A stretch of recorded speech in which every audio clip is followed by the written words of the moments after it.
The chill of New Hampshire can freeze presidential ambition. Nikki Haley is trying to generate heat in a campaign Republican voters have so far treated as lukewarm. If she wants to win the Republican primary here, she has to convince voters she can beat Trump and beat Biden. She has to convince voters like Marie Corrigan, who went for one last check before making a final decision on who gets her support in the primary.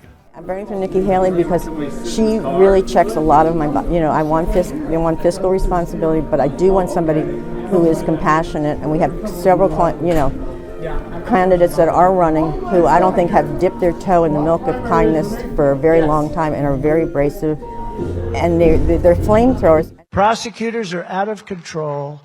But Donald Trump is ahead in the Republican race despite his troubles elsewhere. 91 indictments over 4 criminal cases. But win here, and it all but seals the nomination. Trump has essentially, weaponized his shamelessness. He's argued that every indictment is a conspiracy to get him. It's an effort to bring him down. It's a sign that Democrats are afraid of him and so on. He's essentially said, if you're a Republican, you have to be with me. For the Democrats, there's essentially no contest. There's a primary, but in a row over timings, no delegates will be awarded.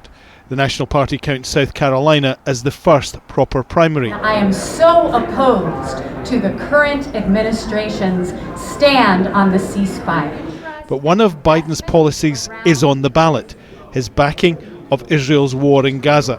And one group is urging a protest on ballot forms. We vetoed the UN human rights resolution for a humanitarian ceasefire, but you can't veto my vote.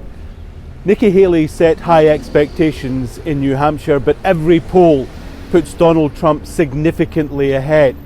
The reality is, unless there's a huge shock at the polls, Nikki Haley is in the final hours of her presidential campaign. Alan Fisher, Al Jazeera, Manchester. Make sure to subscribe to our channel to get the latest news from Al Jazeera.